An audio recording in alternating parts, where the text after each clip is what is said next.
Whether you've had an accident in a car or maybe in life, the question now is, what do you do next? What happens after the accident? On today's episode of Real Life Talks with Brandon. Hey guys, welcome back to Real Life Talks with Brandon. I'm Brandon. It's so good to see you guys here today. Let me tell you, I am so excited and also I think a little relieved now that this past week is over, but excited because it made for, I think, one of my favorite talks today. Today we're going to talk about what happens after the accident. So let me preface this by saying I hope none of you have ever been in a car accident, but they can be scary, whether it's just a little fender bender or something major. Myself, I've been within, I think, a month. I was in 2 accidents just back to back. The first one, both of them happening last year. One was when I was driving, and it was just the week before Thanksgiving, and I was on the highway, and I got hit on the side, swerved 2 lanes of traffic. Thank God didn't get hit by another car, but swerved 2 lanes of traffic after being hit onto my passenger side. Thankfully was able to pull over, met with the person. They were really apologetic. Everybody was fine. I was fine. They were fine. No reason to get angry. Completely, he understood that he was at fault. Went from there and just things worked out. But then I want to say a week before, actually no, it was the day before I was supposed to get my car repaired from that accident. Another accident happened where I had a truck turn right in a left turn only lane, having to use some quick basic maneuvers to get out of the way. Ended up going up and over a parking embankment, flattened some tires, did some damage, and I was just sitting there going, man, how can this happen after just, it's crazy how as soon as one happens, another one happens, and it's almost just like Murphy's Law, that anything that can go wrong, and I don't know if that's Murphy's Law, if that's some kind of law, I don't know why that's a law, that shouldn't be a law, but it just seems like when it rains, it pours. And while we also have car accidents, we also have life accidents. So for a moment, I want you to think of you as a car. And the cool thing about cars is there's so many different models and makes and shapes. We've got big cars, small cars. We've got luxury cars. We've got cars that you see all the time. We've got so many different types of cars. And I think cars are going to be a perfect example for today's talk because the question is, what happens after the accident? I mean, accidents are shocking. In the moment, they throw you off your game. You don't know what to do because in that moment, all you know is that you've been hit. And now, here you are sitting in your car wondering, first of all, if you're like me with the truck, you have to look back and go, what just happened? What in the world just went down that to the moment that I mean, here I am, but how did I get here? I think is a hard question to digest sometimes because you don't know how you got here. It all happens in a blur. It happens in a flash. And you have to take a moment to think about, okay, was it me or was it them? And you have so many questions in your mind and you don't know how to answer them, especially in that moment. So you have to wait till after the accident to answer those questions. Let me give you a little bit of a background about my week. This past week. Last week, I was working on a project here at work, and there was just so many things we had to put together, and I gave myself a deadline of having it ready by the weekend because we had some folks that were coming in to partake in this, and I just wanted to make sure everything was ready by the weekend to have it done. So it took us about 4 days. 4 days nonstop. We worked so hard on this, and not to mention, I don't think I even slept that week or even ate because my mind was so wrapped around making sure everything was done, everything was in order, everything was right. So we worked around the clock, and we made sure that we could get it up and ready to go by Saturday. So let me fast forward to, I do believe it was Friday. Friday, we had just gotten to one of the major pieces that we needed to work on. And let's just say, of course, when it's the last big piece, that's when the accident happens.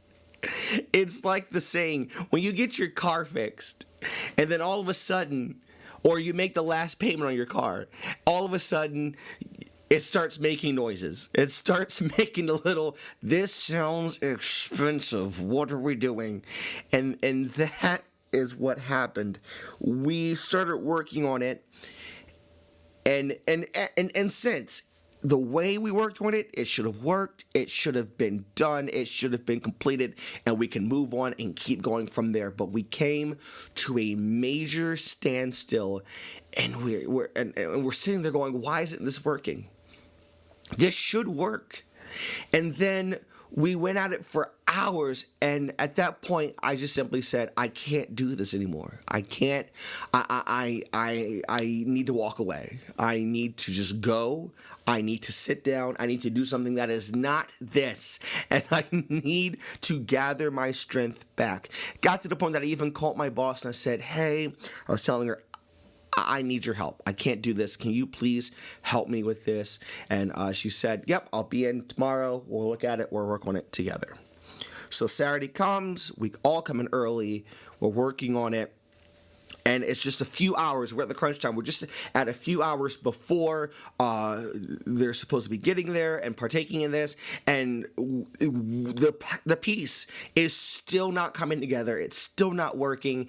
And eventually it got to the point where they had showed up, the participants had showed up, and we're sitting there and we're going, we can't open it.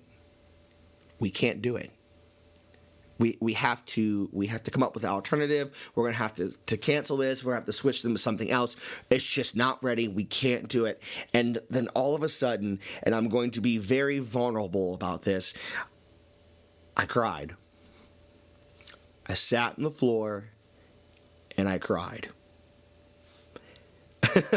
I tried so hard not to, but I cried. And that's when the accident happened. That's when I had to look around and go, what just happened? The train was going so good. The car was moving. The engine was running. The tires were great. The brakes maybe a little bit iffy, but everything was going so well. And then boom, we hit a brick wall, and everything we worked so hard for had came to a crashing halt. And I cried. And I just said, it's not fair. How can this happen? We got so far. How could it happen? Got to the point that my boss walked in and she saw me on the floor. And the first thing she said to me, she said, "It's not worth it. Don't do this. It's not worth it." I want to give you a quick couple tips with the few minutes I have left that I took from this week that I think you need to take with you as well whenever there is an accident in your life. The first thing about it is that you need to sit down for a moment and you need to just, I don't know if it's healing or assessing the situation, but you need to sit there and let everything that happened melt away. Yes, you're going to ask the question, what in the world just happened? And it's going to be a shock. One time I heard it before through the show Change My Life or Fix My Life, Ayana Van Zandt. And it was an episode where somebody was lashing out at an experience that they had. And one of the producers came to the other family member and said that you need to let them be. Right now we're in the middle of surgery. And they woke up during the surgery. And what's the first thing you're going to do in the middle of waking up in the middle of a surgery? You're going to scream, ow. It hurts. Your eyes are going to go wide. And you're going to be like, what just happened? Imagine waking up in the middle of a surgery. It's very painful. It's very painful indeed. And it's also painful when you're having an accident because you're trying to assess the situation. And it might be a big one. Maybe they slammed into the back of you and it blindsided you out of nowhere. And you got some whiplash, you've got some bruising. And you ask the question, where did it come from? So you need to sit there for a moment and just assess things. How do you feel in this moment? What does it look like right now? Maybe you hit a pothole. Or maybe something big did happen. But before you can take the next step, and I know sometimes you want to be angry about it, you want to be mad about it, you want to be upset about it, but take a moment and just ask yourself, what happened? How did we get here? You have to also ask yourself, and I know it's not a question you can ask at that moment, but you have to ask yourself, well, did I bring us here? Or did something else happen? In that moment when I was sitting on the floor crying, sadly, my first thought wasn't, how did we get here? My first thought was, why are we here? Why did it have to happen like this? But the next step is this one, and this next step has been on my mind all week, and I need you to hear this and understand this when I say this, is that, of course, the next thing you're going to have to do is the car has to be repaired. You want to get your car repaired, right? So the next step is you need to take it to a trusted mechanic. And what I mean by that is that when your car, you need some healing, you need to find the right way to heal. Sometimes it could be talking to somebody and just be like, hey, I'm hurting. I need some help. I in that moment, I think I had a really good mechanic when my boss came to just console me, let me know it's not worth it. These tears that you're crying, come on, you gotta pull yourself together. You got this. It's not worth it. This is just a small hiccup, because they're able to see something that you can't see. That's why you have to take it to a trusted mechanic, because trusted mechanics are able to see things that you cannot see. You may think everything is either wrecked, damaged, destroyed, or okay. But at the end of the day, they can look at it and go, oh, well, hold on. It's not as bad as you think. It's just a little chip paint over here. It's just a dent. We can pull that dent right out. And that's why you have to take it to a trusted mechanic, because sometimes it's much, much, much less than what you think it may be. Because all you can think about is the big pop you heard, the big boom, the big crash, all you can think of is the big kaboom that you heard. In all reality, it might have just been a pothole, just might have knocked a few things out of alignment. But in all reality, it might not be as big as you think. It might not be as bad as you think. And sometimes you need someone to tell you that. To pull you back in and be like, hey, I know you may think this seems bad. You may think this seems rough. But we got this. You're not alone.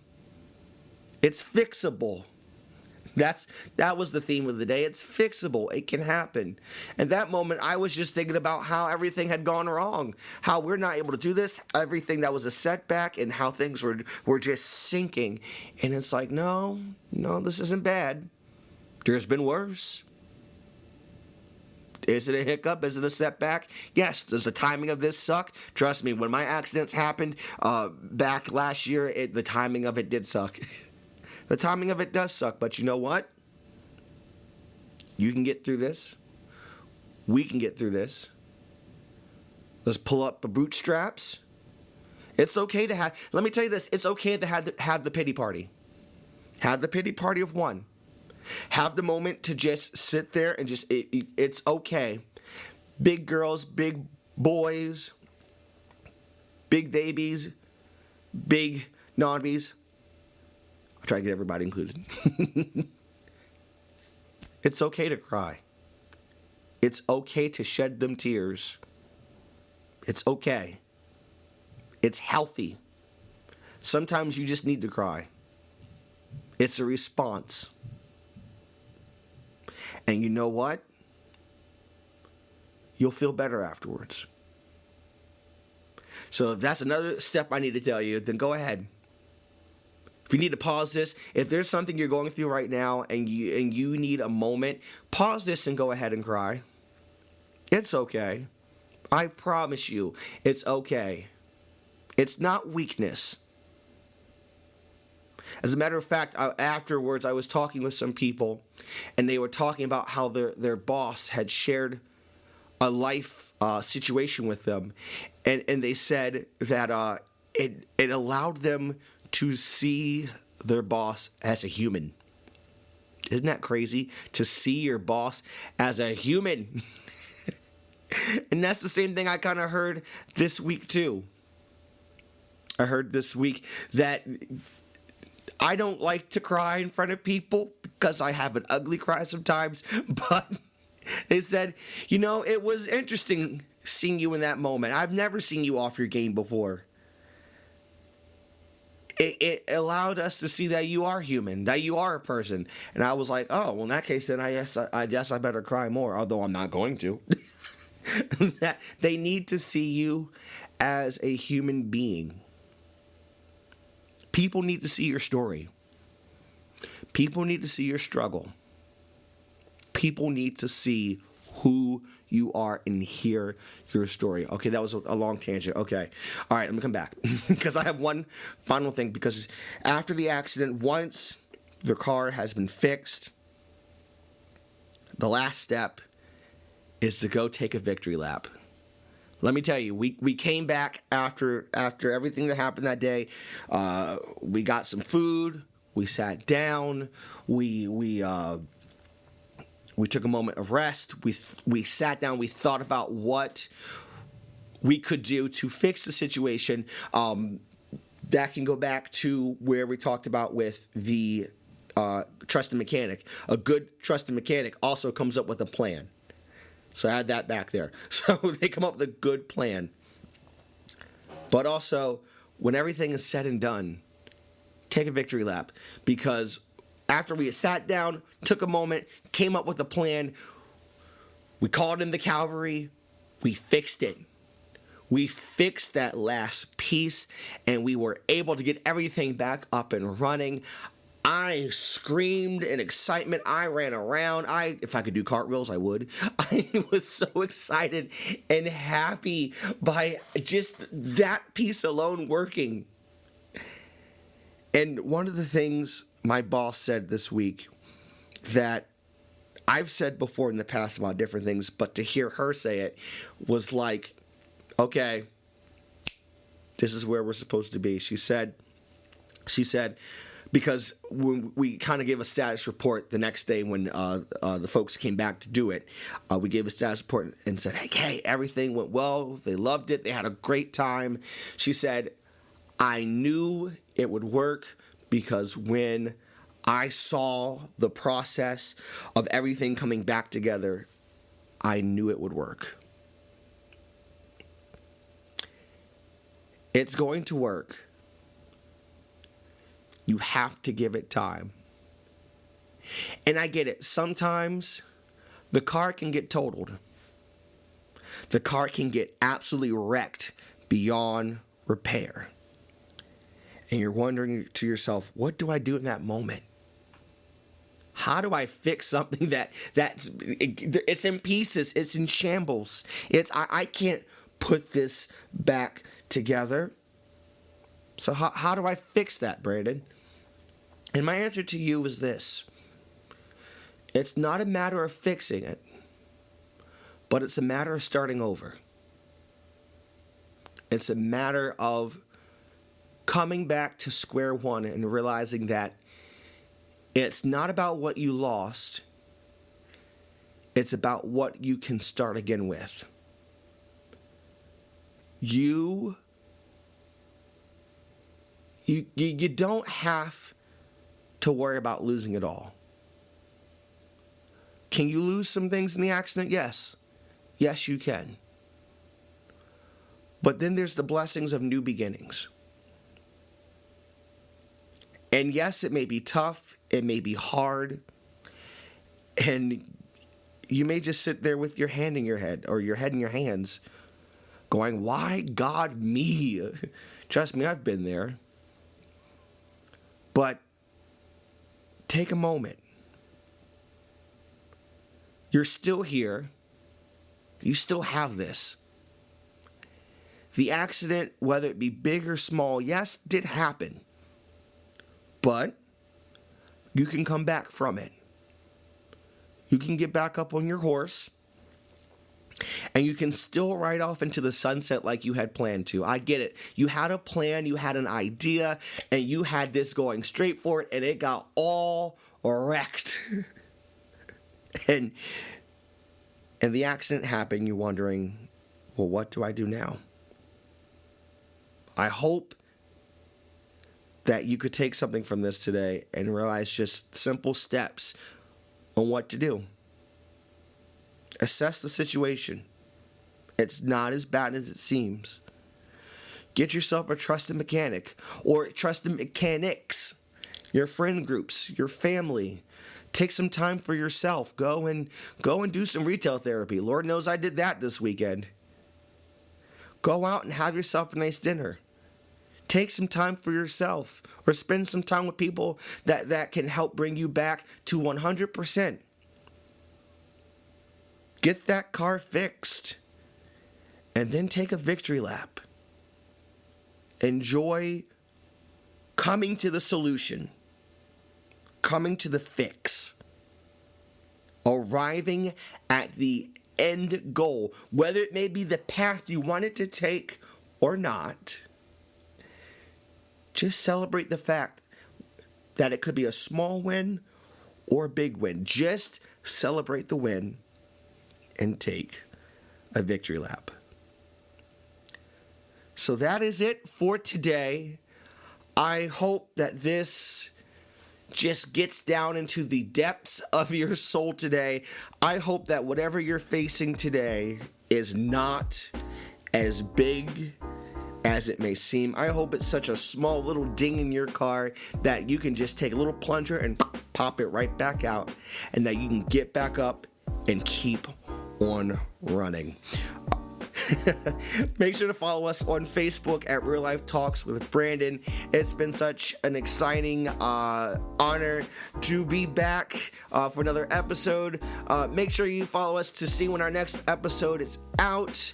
Have a great day, and I can't wait to be back next time. And this has been a Real Life Talk. Take that victory lap. Love you, and there's nothing you can do about it. See you next time.